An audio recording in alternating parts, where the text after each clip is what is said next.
Kwa RAMOGI kama nyakumi ya RAMOGI TV kendo tieno machielo tino mar Jumapil dwe ndalo 15 dwe mar 10 koda adek arwakini machiegni mar yudo weche manyien ma ikoni e odhiambo ni kendo amora ahinya nikech RAMOGI TV kin televisen mathoth ahinya mantie pacho ka kod pinje ma oko mondo mi bed gadieri kuom gik mosetimore kod mago ma bende wamedo luoni ka wamedo nyisi kaka piny Kenya dhi kod kuonde ma gik moko chimo kaluwore kod weche mawuok e dho jotelo mopogore nyaka RAMOGI bed thuolo mar tudori koda namba 93600 mana namba mar ote machuok kata bende nyalo dhi e mbui mar Facebook RAMOGI TV Kenya orna ote mari kanyo Facebook kisedhi nyaka RAMOGI tindiko na ote mari kotende kod weche manyien ma ikoni e otieno ni kata bende nyalo dhi e Twitter bende sani ong'ere ni X @RAMOGI TV KE nyaka RAMOGI weche gi bende nyalo luwo achiel kachiel ka i follow Facebook page mara George Bati Daddy Cool mondo me yude mamoko bende motude kod mago mwakelo ni odhiambo makawuono achiel kachiel weche manyien mag OIMORE e odhiambo ni nyaka RAMOGI kapok wadhi mabor ahinya wayuda ne thund weche.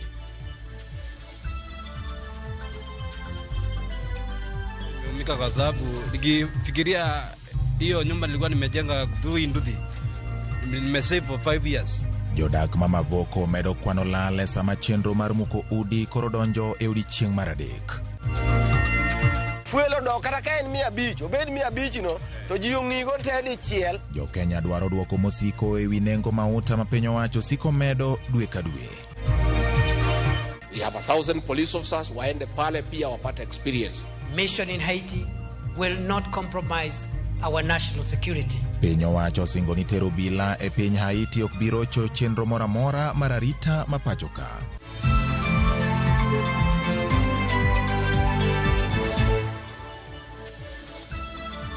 Machiegni nyaka RAMOGI kaka senyisi tudri koda ke emi apachi mondo me in bende ibeda achiel kuom jogo manitiere weche manyien mag OIMORE odhiambo makawuono jaloko mar iluongo ni Pelinda Adhiambo amora ahinya nikech en bende oikore mar mondo mi kaka wakelo weche manyien gi an nyinga George Bati.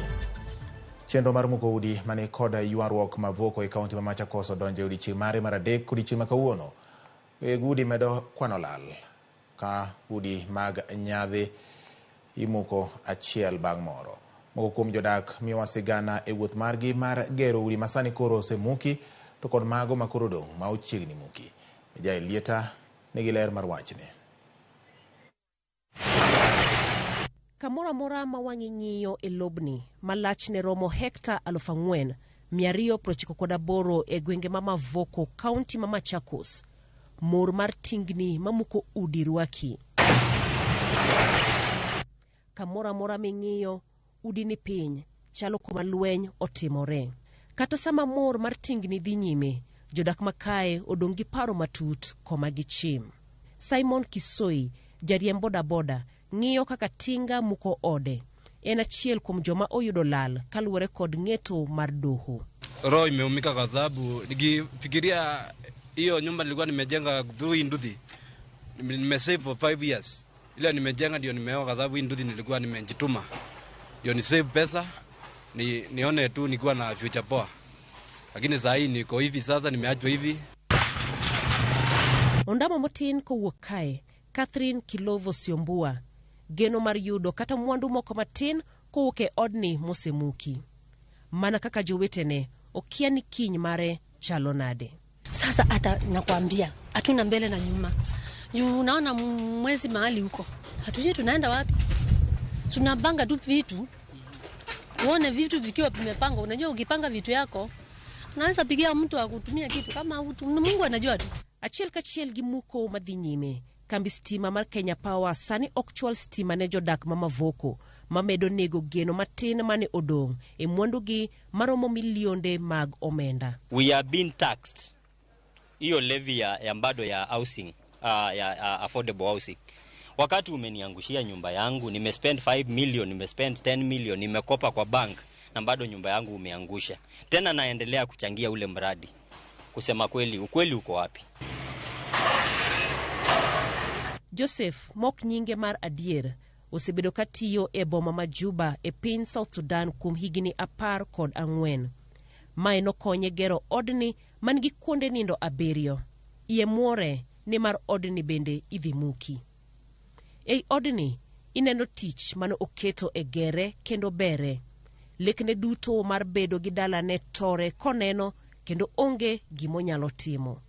Ma ok bor kode, jadak machielo ma wamiyo nying mar Emmanuel osedak kae chakre higa 2020. Owacho ni ne okuno omenda kuom higini 3 mondo oger odni. Jotije ne temo maginyalo mar reso mwandu maginyalo kapok tinga mar muko ochopo. Isama tingni medore e kar dakni ma county estate, jodakia gima gitim kod kaka gidhi nyime gi ngimagi ka gimedo kwano lal ma mukono okelo negi. Jailieta, Ramogi TV. Ramogi podwan mane motende kod weche mag lope kama gavana machon Machakos Alfred Mutua koro kwayo duol manono mibadhi EACC mondo mionon mibadhi kod yakolo mar East Africa Portland Cement Company e kar chung'od bura ma Mavoko.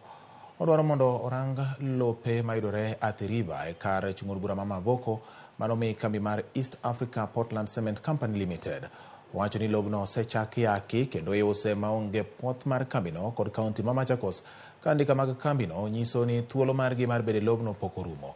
Omedo ni nonro margi mokwongo nyiso ni oket squatter e lobno mondo mi one ni jomoko odonjo kendo yake. Bende omedo ni nitiere jokanyo modhuro ma itudo kod mibadhi mar lo ma Mavoko ka odwaro mondo mi onon jaod bura ma Mavoko Patrick Makau, apisa mag lo e apis lo ma Nairobi, jotelo mamoko ma oyier kod jogo ma uso lo e kaunti no. Omedo ni nyaka sani oseus ne jip lode kendo osechako gedo kata obedo ni piny owacho mar kaunti ma Machakos pok opodho chenro moro amora ka gichich ni ji mathoth dhi wito omenda magi.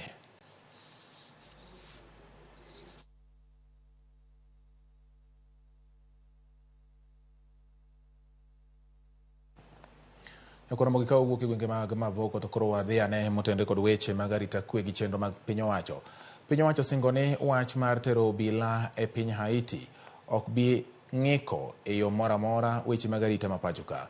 Kokwayo jood bura mondo kik rwak siasa e twak mar puodho dwaro mar tero obila Haiti, jatend migawo mar arita Kithure Kindiki okoni gibiro luwo chike mar neno ni arita ma Thurka obedo mongirore. E kinde ma paro medo wuok ewi wach mar tero obila ma pacho ka dhi keto kwe e piny Haiti, jatend migawo mar arita Kithure Kindiki okoni obila matimo tich mag keto arita e kuonde madwaro keto wang' ma ok diemre ok bigol ka itero Haiti. Mission in Haiti will not compromise our national security. We have made arrangements to make sure that we don't touch sensitive operational areas and programs that require 24-hour attention.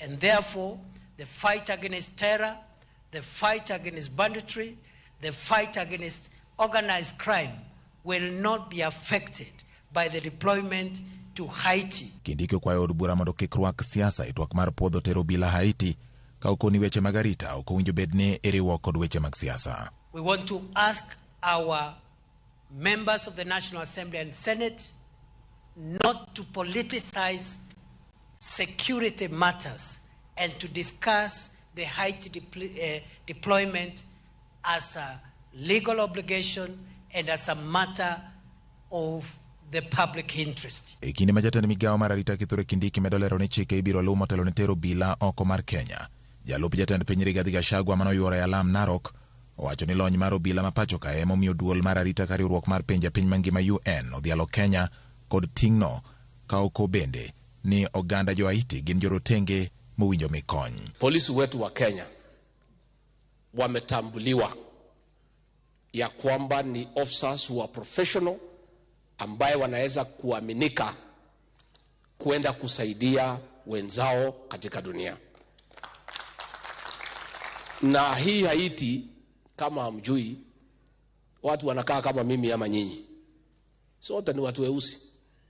Sasa tukisikia watu wetu wanaumia, si labda walitoka hapa siku ya slave trade, si tuende tuwasaidie.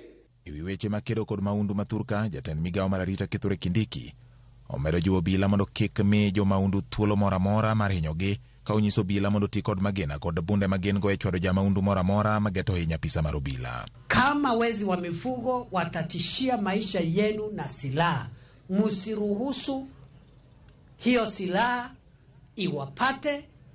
Tumia bunduki na silaha ulio nayo kuangusha mkora kabla haja kuangusha wewe ambaye ni afisa wa usalama. Kato biro ni paro medo wuok ewi weche mag tero bila e piny Haiti. Piny owacho singo mar luwo kenge duto kaka pend chik ma pacho ka dwaro kapok obilago obiro wuok e pacho ka. Wasuru nyako Ramogi wang'imo tendo gi weche mag siasa mamoko bende mabende nogili weche mag Haiti go kweth mag Azimio owuok tumo suo kod jatend piny Kenya William Ruto kendo kwere ni owere gi siasa mag 2027 ewi ng'ano madhi ting'o bendera mar Azimio. Kotene gi kod ogawi mar Azimio Raila Odinga, jotelo go koni sirikal temo pogo oganda e yor dhoudi kaluwore ni Odinga ne ok oyudo thuolo mar loso e nyasi manotimore e kaunti ma Turkana giko juma mokalo. Walter Nyambaga nigi ler mar wachni. Nyasi mane obagi kaunti ma Siegwenge Mabondo e kama jotend Azimio kotelne kod ogai mar Raila Odinga ne odunyo ndime wang' jatend piny William Ruto ni mondo we donjore kod kweth mag Azimio ni ng'ano mabiro dhi piem kod Ruto e laro kom tend piny 2027. Anaongea juu ya Kalonzo kama Kalonzo ni kama yeye. Kalonzo ameshinda bwana Ruto mara 10.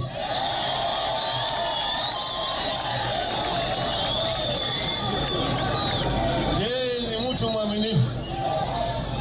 mtu mwaminifu. Anataka kutagawanya sisi. Baba na Kalonzo, sijui baba hatasimama, sijui nani hatasimama. Miongoni wetu hapa mtu atasimama. Kabla ya kuzungumza juu ya 2027 ambaye atapata fursa ya kusimama kwa pande wa Azimio, kwanza anasema 2022 hatujakamilisha. We want to know what happened. Sini kweli? Yeyote ambaye atasimama wakati huo mwingine will have a walkover, a walk in the park. Kenyans are fed up. Jotelo gong'uro ni piny owacho pogo oganda yor dhoudi kariwo oganda kanyakla ma biro mana thuolo matin bang' ogai mar Azimio Raila Odinga ne lekne mar loso kod oganda e nyasi mane obag mar dhood oganda Turkana e kaunti ma Turkana ne olwari e lwanda bang' koso yudo thuolo kod turfuong mondo los kod oganda. Hebu fikiria yale yalifanyika Turkana na tunajua waliipanga. Wanamuinvite baba in writing, come to Turkana culture or something. Na gavana wa kule ni wa ODM. Yeye anakubali kutumika, atunaambiwa Raila akija mpigie makelele. Raila akipigiwa makelele na watu 10, dunia nzima inasema Raila hoye.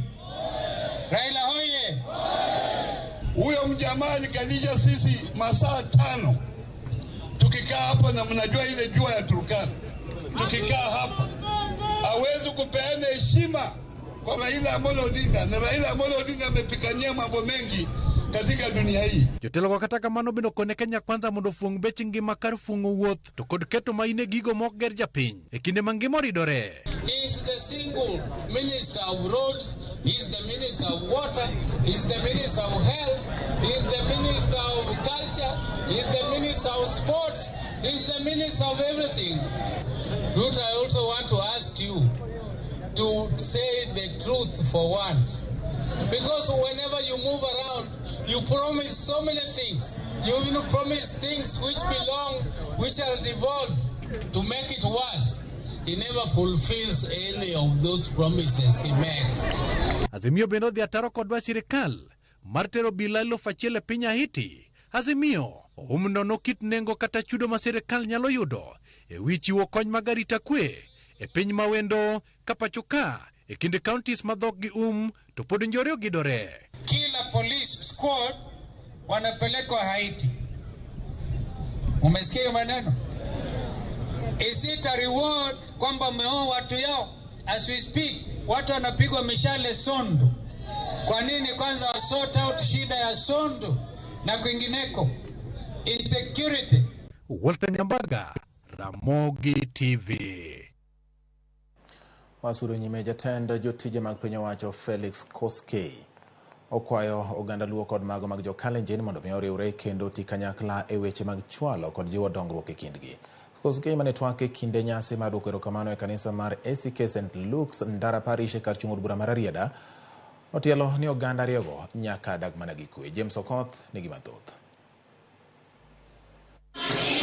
Nyasi mar duoko erokamano e kanisa mar ACK St. Luke's Ndara Parish e sub-county mar Arieda e county ma Siaya nokelo jotend siasa kod mag piny owacho kanyakla ka wendo modhial ne en jatend jotije mag piny owacho Felix Kosgei. E twak mare nojiwo dhoudi ariyogo mondo odag kaka oganda joka ng'ato kendo giriwre e weche mabiro chwalo negi dongruok. Mujaluo na Mkalenjin waishi kama jirani, hata ukiruka namna gani, hata ufanye nini, utakaa tu mpaka hata lugha yenu na yetu saa zingine inashikana.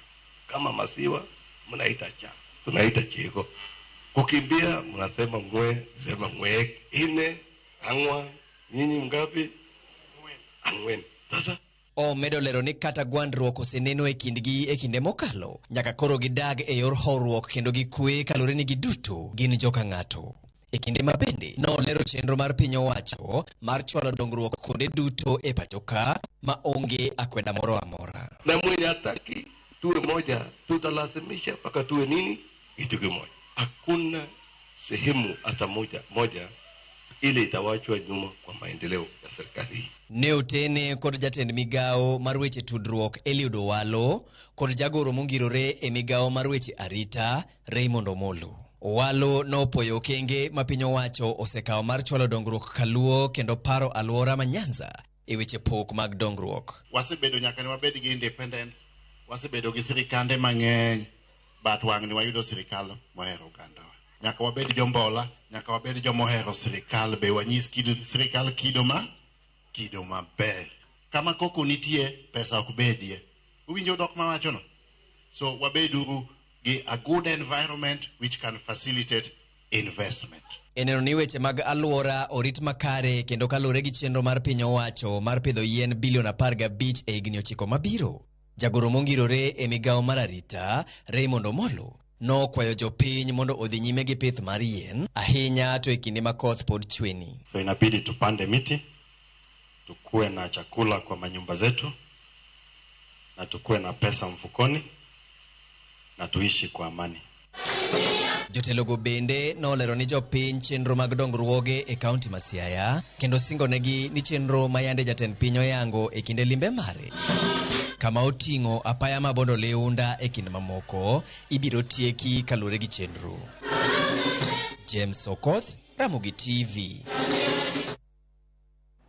Odhi nyime nyakora mag Uganda luwo nyisi mondo miyo bed motang' kendo kik wuondgi kod josiasa mondo gibed mabor gi sirikal mar Kenya Kwanza ma giwacho ni oikore mar tiyo kodgi mana kaka ogendni mamoko. Kotelni kod jakom mar board mar Kenya Water Towers Rashid Echesa okoni jatend piny William Ruto osenyiso dwaro mare mar tiyo ne oganda jo Kenya te ma ok orango kaka ne gigo ombulu omiyo oganda luo ok owinjo bed ni dong' chien e sirikal mar Ruto.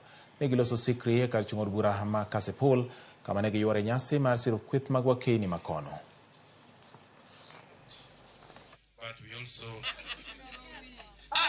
Baba na wanaazimio yale yote waliuliza, mmesikia yote yametatuliwa na wamekubaliana ya kwamba mambo yote baba alitaka imefanya. Sasa mimi niwaulize, wakati baba anaketi pale kwa ofisi kubwa, wewe na gari kubwa, hiyo imekupikia ugali wewe kwa nyumba yako? Sio unazidi kufanya garagara yako hapa. Sasa nyinyi muachane na mambo ya wadosi, nyinyi mkuja hapa mpande miti, mimi nikuja hapa I empower you guys, mbadilisha maisha yenu. Hata mzee Raila nadhani tunazungumza na yeye, tutamleta akae karibu na mzee, lakini si kuharibu maneno ama kutuletea watu kusema na lugha ati huyu na huyu, hapana.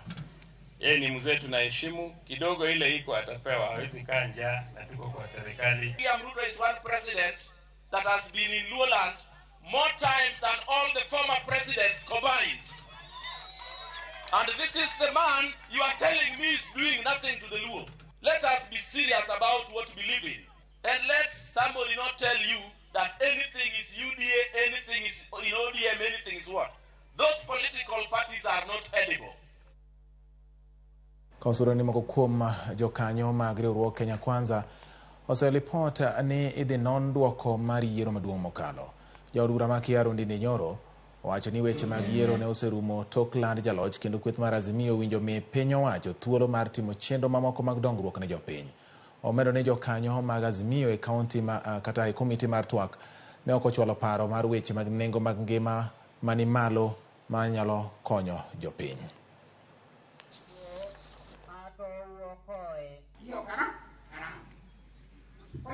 There is actually no audit of last year's election.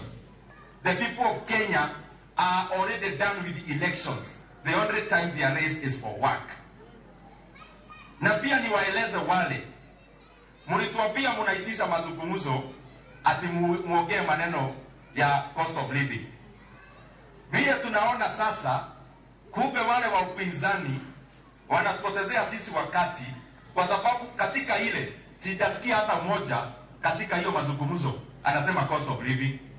Maneno ni viti, maneno ni uongozi. I want to also make it very clear, sisi kama Kenya Kwanza hakuna siku hata moja hata waongee hiyo mazungumzo namna gani. Na mimi nafurahi sasa kiwa hapo maneno iko sawa.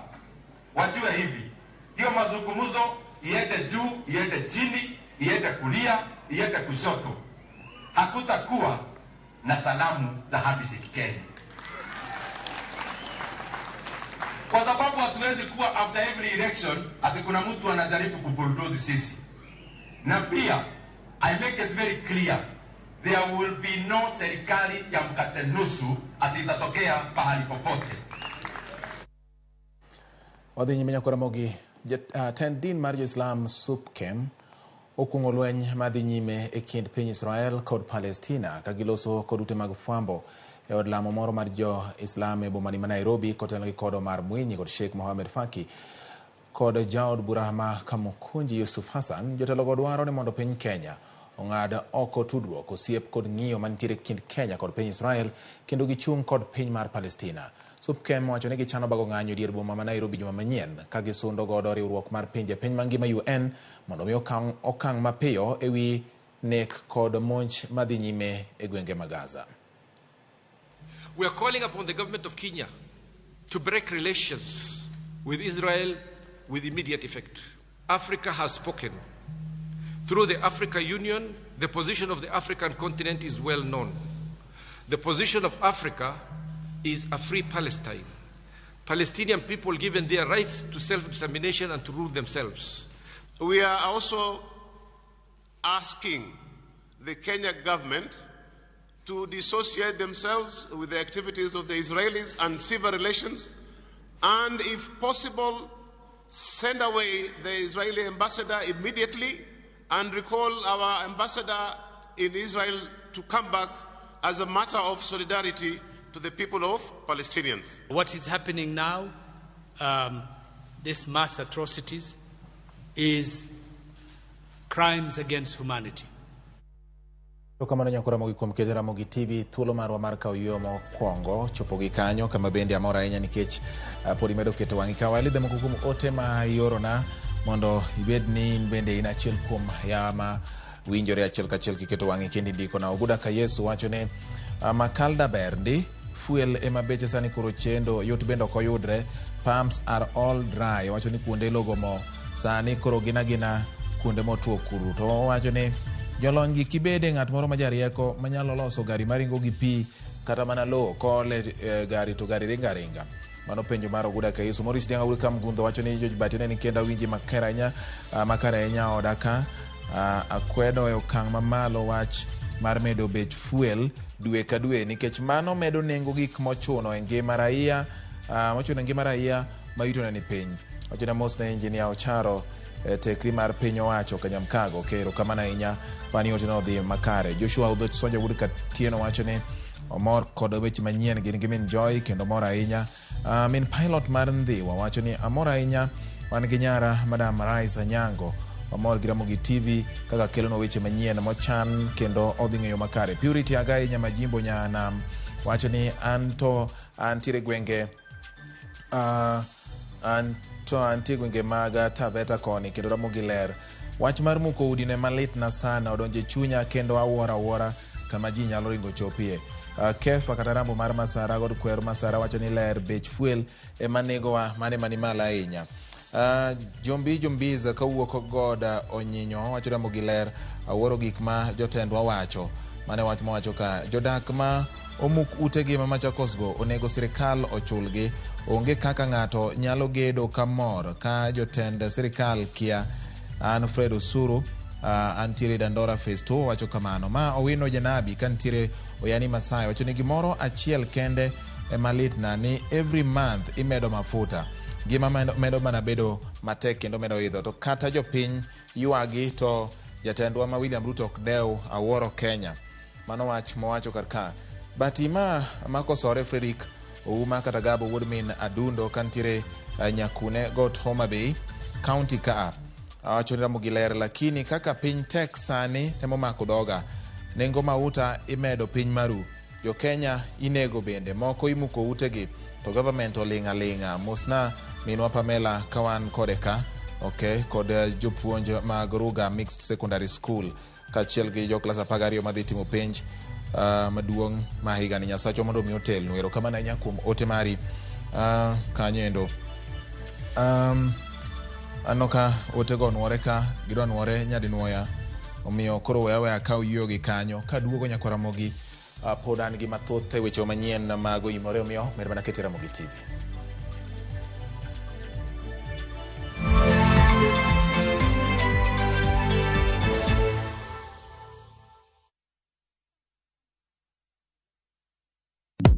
Shabikia na mia.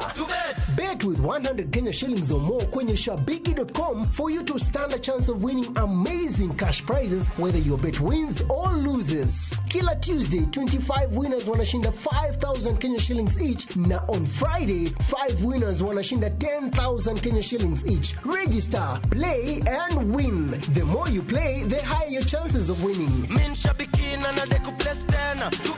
Not recommended for the persons under the age of 18. Authorized by BCLB number 587.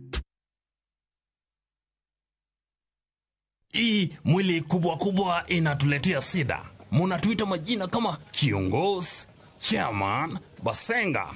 Na kwa mfuko, hakuna kitu.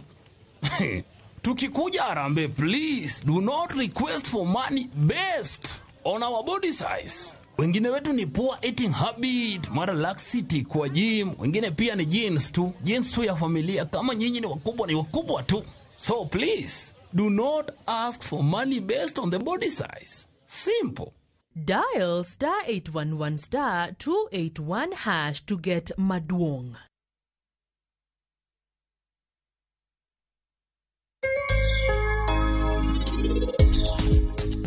Gimora mora ni kare.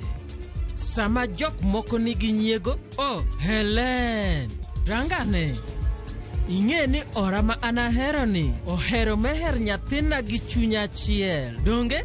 KPLC tokens, Villa charges. Only on Airtel Money. Dial *334#. Select Lipa na Airtel Pay Bill, then select KPLC.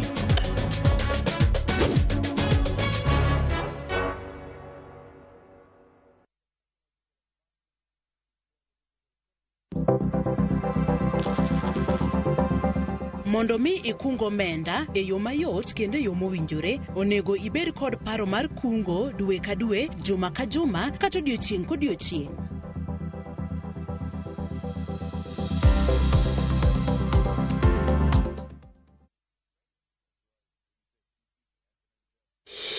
Setting up a fundraiser is now just a click away. Visit www.saidika.co.ke and start your fundraising journey today. Medical emergencies, funerals, weddings, supporting your church, school, or corporate needs, Saidika makes fundraising much easier. Once you visit www.saidika.co.ke, select Start a Fundraiser and watch your cause come to life.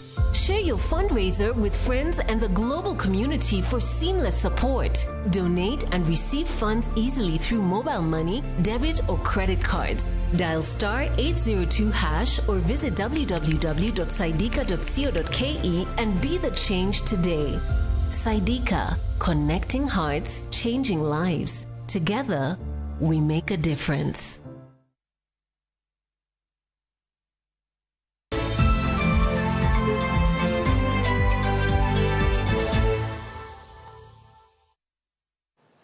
Machiegni kendo nyakora mogi weche manyien mag OIMORE kana singoni wadugo kendo wan gi mathoth mana nyise ni pod odong' ka. Moko kuom anyuola mag ji manotho e bungu mashakaola koro dwaro mondo mi gi ringre jogegi gidhi giiki. Anyuola gi ywak ni nyaka ne piny owacho chung kao nyinyo mag pimo DNA dwe mar 5 mar higani pod owegi e mudho. Bed ni ibiro migi jogi gidhi giiki kata oyo.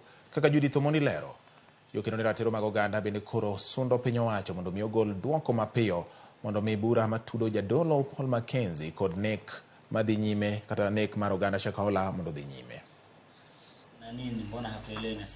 E kar dak ma Mtangani, boma ma Malindi County ma Kilifi, Agnes Kombe paro chando e ringre nyikwae ma pod omoko e lwet sirkal. Nyikwa Agnes adek ne owito ngimagi e kinde mane gilawo ngima polo e din mar jadolo Paul Mackenzie. Agnes koni bang' duoko mag nyinyo mar del mane otim dwe mar 5, nen kod geno ni gibiro iko ringre nyikwae gino ma pod odong' ne kale. Unauliza tutapewa milia ya watu wetu au wameshazika? Na kama wamezika basi si watuambie tuwe tunatoa hiyo kwa roho, maana roho bado zimejaa uchungu. Upande wa nini wa TNA tuko na madaktari ndugu wamesoma. Hii kitu si kitu ya kukaa, ingekuwa imekaa kwa muda mrefu. Wangekuwa wamemaliza tayari TNA, wangekuwa wamepeana watu mili wamezika. Maromo ringre 429 mane ogolie bungu mashakahola okanie container ni mondo mi piny owacho thuolo mar kano ringre mamoko e kar kano ringre joma otho ma Malindi. Jokedo ne ratiro mag oganda to koro sundo piny owacho mondo mi ogol duoko mag pim mag nyinyo mane otim mondo mi bura ma itudogo jadolo no odhi nyime ma okoleo. Justice imeanza kuwa delayed na tunashauku kuwa justice itakuwa served to the victims members ambao familia zao ziliangamia kule. Nyaka chop dwe mar 7 higani maromo ringre 364 ne osetimnegi bero. Judith Omondi, Ramogi TV. Jo Kenya dwaro mondo piny owacho med bech mauta dichiel ma oksiko ngese dwe ka dwe ma kelo gwenyruok e yore mag tije.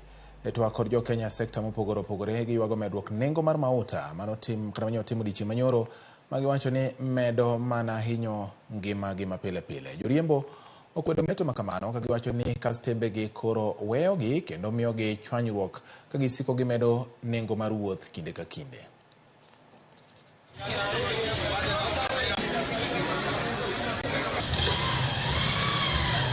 Akwayo sirkal masani ni ka giyie to giketnwa bei achiel maka wawuoyo gi jowuoth madhi kuonde mopogore opogore tok ne ni wamayogi nikech kalure gi ngima moseidho mar fuel. Kimedo ne pesa to neno ni nitie stage in asla imae okwa mae fuel odok kata ka en 500 obed 500 no to ji ong'igo te dichiel to akadigni mantie. Koro ngima odhi ya kawaida makichiot tingeni in mai miyudo to mai migolo tax to Kenya dhia. Kana riembo gari nago ga fuel mar 2500 sani ago 6000 yakatira nyadora gola nyadora to kila Kisumo makao kakago tin ma piny makanyo ok nyal dhi katigo mana 58 ok nyal chopogo nyadora nyakigo mana 6000 abiria mokwongo mwatingo yuagre gi daka nwa mag kinyise no ok nyadora nyaka Kisumo gol siling 500 owacho ok onyal makati ng'iso no dwam na miang to miangwen mano tin makanyal machon kwa kwayo abiria bende yuagre koro sirkal okony jopiny giwe hinyowa kech wahinyre kabisa kikuongwa nwa mayo gidaka nwa magi drepe gi jogine magi wanokwa magi wadhi kaka ngima dhi. Ji adek owito ngimagi e gwenge ma North Alego tok monj mar jonjore gino mano miyo jodak omonjo tesend obila makwet kod ndere. Jopinygo motelo ne omonjo dala kata mier moko mag achije mag njore ma itudo kod arita mosenjaore gwenge mag Nyalgunga, Got Oyenga to kod Gombe. Ne gimonjo achijego kendo goyo marach achiel kuomgi mane ochwal e od thieth maduong' Masea. Nochuno obila mondo miyo dir iro malungo wang' mar keyo jopiny mane ni kod ich wang'. Polisi ma ke begin jo kwe ko chopo kar changa to gibiro ngwech ko ne ma nyaka tango to chopo ngwech wan ko polisi ma kai ko do polisi ma ko wet be kwadwa o wino polisi ma ko wet kwadwa wan Mimi amekataa hii maneno ya watu kuua saa yote mtu kukufa. Na polisi iko hapa Ndere, umefanya tu kazi ya kununua bangi na chang'aa ameenda kukunywa huko, umelipwa pesa na mama ya chang'aa, hakuna kitu wanafanya. Mekataa. Kazi ya polisi hapa ni pombe, kutafuta watu wanakunywa pombe na kushika. Hapa kwa mtaa hatuwezi tembea, hatuwezi enda mahali, enforcement anytime hatuwezi shika. Watu wametuua sisi kila saa. Riwruok mar jotije mag posta obuogo dhi e ng'anyo kochakore tarik 2 mar dwe manyien. Poni piny owacho ok ochulo jotijegi ma gikoni osetiyo kuom ma ok tin ni dweche 5 maonge kod chudo.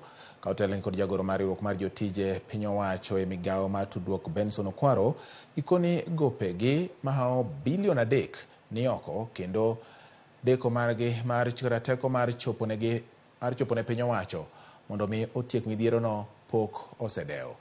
Giluor ni bad migawono ma ondiko ma ok tin ne jotije 2,300 nyalo podho kaluwore ni chakre higa mar 2015 kata mana omenda mago ma owinjo bed ni igolo mondo mi ochwal ne bengi ma opogore ok osebedo ka ichwalo, gino mamiyo jotijego tich matek e yudo kony kowuok kuom bengi. Sirkal giparo ni jotich chama ng'ono. Onge kaka ng'ato man gi wiye man gi pache maliw nyalo expect ni ng'ato nyalo bet kochakre fundu chabich ko onge pesa mochulo go ot, onge pesa mochulo go fees ni nyithinde, onge kaka nyalo nyiero nyithinde, onge kata kaka odhi tich. Wang'eyo ni pesa nitie nikech joposo osetiyo ni IBC, ne gitiyo ni IBC e yiero mokalo manitie gowi maromo bilion 1 nyeri bilion 1 ma pok ochul. Huduma centers,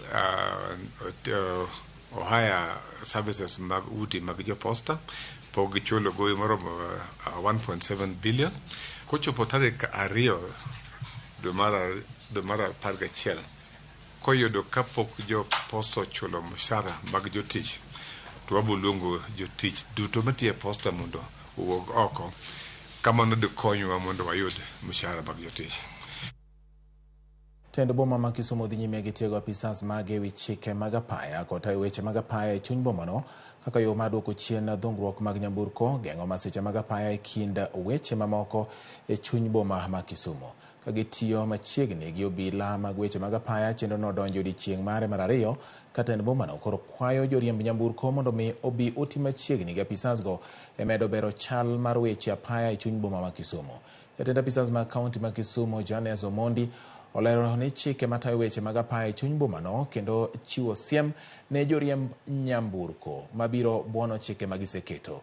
Ojiwo jodak ma boma ma Kisumu mondo mi orwak chenro no kaka yor medo jiwo dongruok mar boma ma Kisumu. Police oseyie kendo konyowa puonjo traffic marshals so that wabed kod unit ma chiko joriemb nyamburko e nderni ma Kisumu mondo ajali accidents manyalo bedo kik timre. Kisumu osebedo city maler kendo traffic management nyaka beda maber kaka en kare. Koro wakwayo support mag jodak gi joriemb nyamburko te mondo gikony this noble idea mondo askeche mag Kisumu katiyo kata kochungi to chikiti ok gibedo jok moko ma arrogant, gibiro wuoyo kodi maber nikech sani gin kod knowledge kaka ginyalo tiyo kodu e wang' ndara. Wan kod chik mar Kisumu ma en Kisumu Transport Act 2019. Mae wabiro luwe kendo en chik ma jomokoso biro miyo gichopo nyaka e court. Tok dwaher ne joriemb nyamburko mondo chopi obadho matero gi nyaka e court kendo mondo gogi fai. Okaw ywe marwa mokwongo nyakwara mogik kapok oduogo kod weche mag tuke. To in ma iseorona ote mari kawa mi pot gi paka to bende asome ote ma iorona. Caroline Adhiambo wacho ni bahati neni kendo an benda mor gi Ramogi TV yo makare. Erokamano nya Caroline kama inena eno ema okiwachona, to erokamano kuom bedo machiegni gi Ramogi TV ne weche manyien manimba kendo maong'ith mami bedo gi ng'eyo kuom gik matimore. An Ramogi TV maler, lakini awuoro kaka Kenya tek yawa fuelo medi. To kare nino manilando ni chako chwe cha obiro chako chwe karang'o machieng' rieny malich miwuoro ni ma iluongo ni Eunice kawuok e gwenge mag Rangwe Omoche wacho ni El Nino nolandi to pok ochako chwe fuele ma omedi. Peter Olo kantiere Imbo Majimbo awinjo e yo makare kabisa. Erokamano. Jo Saul gi piny ngima tek mara fuel mara kiango weche tek. Batima achogo mar Wahambla wacho ni ere Lydia. Okay, Lydia ni oko matin koro miyo kik ibed gi wasiwasi, bro nene kama chiegni bang' ndalo moko. Waneno Ramogi TV gi nyako chia. Okay, gin gi nyako chia ikete Ramogi TV.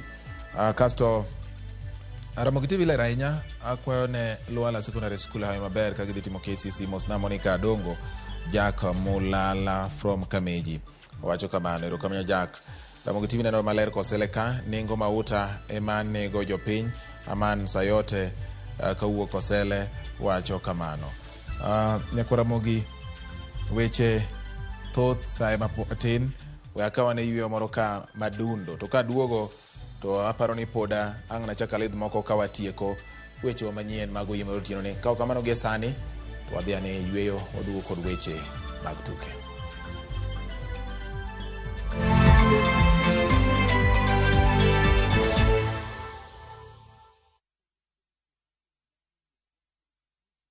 Masaya Akiba ni sasa. Save using your Equity mobile app or Equity online. Save for your short-term goals or long-term goals. Be it school fees or to start a biashara, to buy a house or a car, save for a plot or equipment, or even a wedding or a vacation. Save using your Equity mobile app or Equity online and start your journey to realize your goals. Kusave ni rahisi na Equity. Karibu member.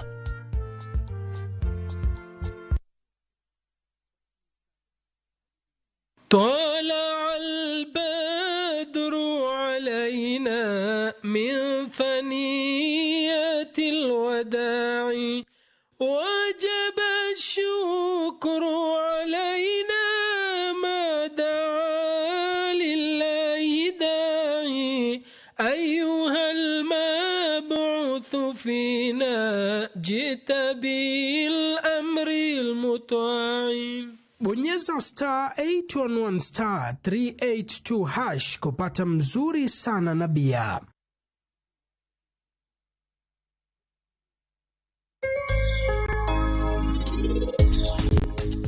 Gimora mora ni kare.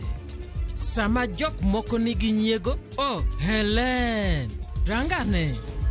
Ing'e ni ora ma anahero ni. Ohero meher nyathina gi chunya chiel. Donge? KPLC tokens, Bela charges. Only on Airtel Money. Dial star 334 hash. Select Lipa na Airtel Pay Bill, then select KPLC.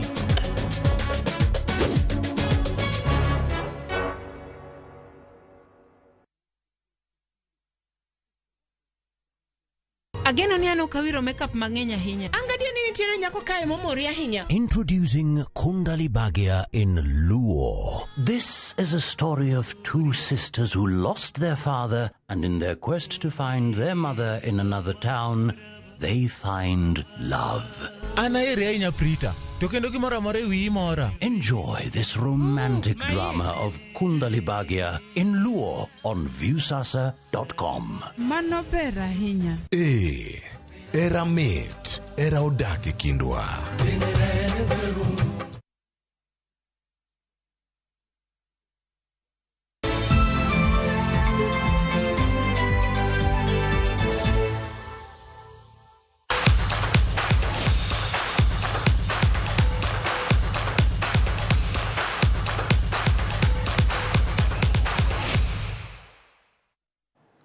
Wadonj kore weche mag tuke nyako Ramogi. Higni 4 nyaka ne chak gedo mar alap mar tuke ma Siaya Stadium. Singo pod ichiwo ka igeno ni alabno gedo mare biro rumo higa manyien. Alabno mawachore ni biro muonyo omenda maromo $495 ka otieke. Nyalo kelo lokruok ne johera mag adhula alwora ma Siaya ka nyaka sani jotugo tiyo kod pewe marang'iny magi nitie piny. Jafwambo marwa George Amolo otimo limbe paw tuke ma Siaya Stadium kendo loso na report machal kama kaluwore kod chal mar alabno. Kaunti ma Siaya kuom thuolo malach osebedo ka ong'ere kaka kaunti no mar jotugo, kendo en kaunti mosegolo jotugo ma oserieny e rang'iny mopogore opogore mag tuke pacho kae to kod nyaka e pinje ma oko. Ka gedo mar alap mar tuke ma Siaya County Stadium ni ne igeno ni ne dhi ywayo jotugo mopogore opogore, kendo geno bende ne nitie ni ka ne otiek gere to ne odhi chiwo thuolo mar bago tuke kata mag Kenya Premier League to kod mamoko. Wan gi geno nikech stadium duong' kendo no obedo design e yo manyasani, korumo josiaya bobedo mamor kendo obro miyo wa tich mayot hosting nyasi madongo dongo mabiro Siaya ka. Gedo mar paw tuke ni ne ochaki e higa 2019 kendo pod odhi nyime kidam ka osebed mana ka ichiwo singo kinde ka kinde mar chieng' ma ibiro tiekie gedo mare. We are happy that work has resumed and hopefully by the end of March latest the stadium will be ready for use. Sani jotugo mang'eny ma okoso alap ma gigoyo orako ka thothgi koro chuno mondo mi okonyre mana gi pewe mag sikunde, kendo moko bende onge kuonde tiegruok nyaka ne lor paw tuke mar Siaya County Stadium lo higni 4 mokalo. Miyo koro giywak ni mondo mi orue chenro mar tieko gedo mar paw tuke ni. Pap maduong' monego bed ni watuge mar stadium ma Siaya osebed kigere from chakre 2019 pok otieke nyaka sani. Wanyalo kwayo jo county government ka ginyalo timo matek mondo wayud kuma wanyalo bede gi games. By the time utiek stadium ni ibudo ka timbe moa oko madongo dongo kata mago Premier League kata Ulinzi gini kobiro kar kaendi, nyathi koneno to ng'iyo kaka joka tugo to bedo bro hero mondo tugo kamano mondo mi chieng' moro obo nyalo dhi mabor. Singo sechiw mohingo diuchiel nyaka sani kochakore kinde tend gavana machon ma Siaya Cornel Rasanga to kod nyaka sani e bwo tend gavana mar ariyo mar kaunti ni James Orengo. Ka singo mogik manyocha ne gichiwo en ni gedo mar alap mar tuke ni ibiro tiekie kind dweche 10 mabiro. E wach mar gedo mar stadium ma Siaya kani wadwan mondo wawachi ni wase goyo kang' mang'eny mbele. Ne wachako kane wakelo yiende tado mag chumbe mag tado mokwongo. Tadwa na wachi ni kawuono gisechopo 5 kuom 11 monego bedie. To ne nitiere gimoro manye pod ne miyo chungo tadogo kata gibed ka giduto, to nitie gima pod ne chungo gima ok anyal ng'aw giduto. To mano ne en chweyo beams mantiere kacha ka gichalo rasir mag tado, chweyo rasir mag tado mabathe koni to kod makoni. Kalure ka kigere wan kod geno ni kochopo tarik 30 dwe mar 1 biro yudo ka tado kuruse neno kata kod tije moko mabende olure kod stadium kaka weche mag pi kod stima bende ochopo okang' moro. Higni 4 nyaka ne chak gedo mar alabni, gedo mare pod dhi nyime kendo osebed ka singo ichiwo kinde ga kinde mar chieng' ma ibiro tieke. Kata kamano penjo ma kori penjo gie sani ok en ni karang'o ma ibiro tieke, to en ni bende ibiro tieke. George Amolo, Ramogi TV, Siaya County. Koro Ramogi en penjo ma duong' ahinya ni to ok ni biro tieke karang'o, en ni to be obiro rumo nikech singo sebedo. George Amolo keto wang'e mare no kaka chenro mag dhi nyime gi gedo mag alap ma Siaya Stadium biro dhi nyime. Duoko biro yudore, kopono yudore to ibiro mana ketnigo ayanga i Ramogi TV ka. Bang' loyo tim mar Angola gonde 10-2 e tuke mag manyo tiko mar penje duto e kind jotugo ma higni piny 20, tim mar Rising Starlets biro rakore kod tim mar Cameroon e round mar 3. Rising Starlets noloyo tim mar Angola gonde 4-1 e boma ma Luanda ndalo machuok bang' loyo timno gonde 6-1 e alap manyayo. Kamachielo tim mar Cameroon yudo loch e kindgi kod tim mar Botswana. Tugono ibiro bagi e tielo 2 ka tielo mokwongo biro bedo e piny mar Cameroon tarik 10 mar dwe manyien, to tielo mar 2 biro bedo e pacho ka tok ndalo 6.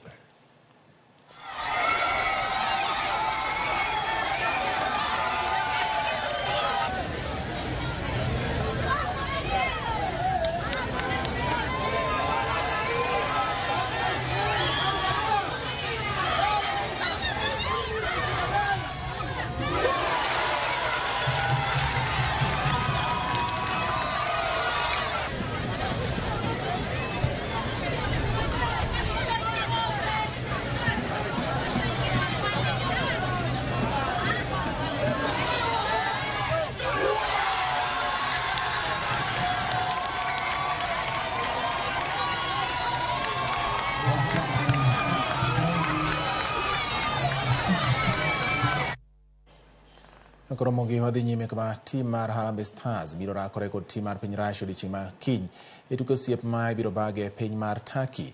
Daniel Anyembe, jatugo makende manokomi thuolo mar riwore gi Harambee Stars kowuok e klab mare, ka jatugo machielo Ayub Timbe bende nyalo bedo oko mar tugono bang' yudo hinyruok.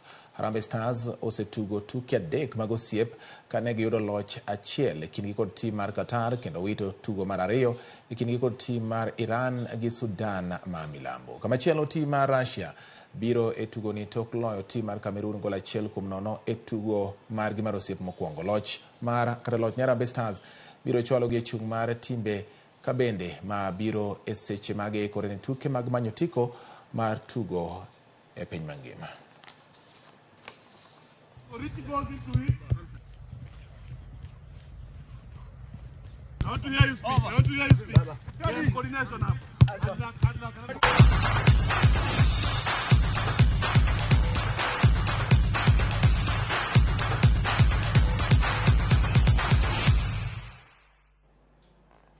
Ramogi mantiere kod chakruok bedo kod giko mare Pochgi Park ne in ma iketo wang'i Ramogi TV ni mar giko mar weche manyien mag OIMORE ochopo gi kanyo. Kamoro amora ma intie donge we ami Pochgi Park kuom yiero Ramogi TV kendo bedo koda chakruok nyaka giko mag weche manyien. Kaka pile owacho ni okiwewa kenda kendo amora ahinya kod kaka imedo keto wang'i e Ramogi TV. Daisy kawuok Muhoroni wacho Ramogi TV neno maler ahinya kendo Pochgi Park mora ahinya kodu. Meruka bende neno ka wacho ni omora ahinya gi weche manyien mag Ramogi TV. Erokamano Nyautish Mosh Digaro Land Cruiser gima wuoro ni mafuta e kamedo idho kar mondo odog piny. Kare joma nodhi loso kaka ngima dok chien wigi no wil gi thor wach manoterogi. Kenya be chal ka gima bregi ochot. Mano wach mar Omosh Digaro. Wacho kamano. Irene kawuok Seme Kadero. An gima jatend piny otim oduok bech mauta piny mane kadang' okony oganda.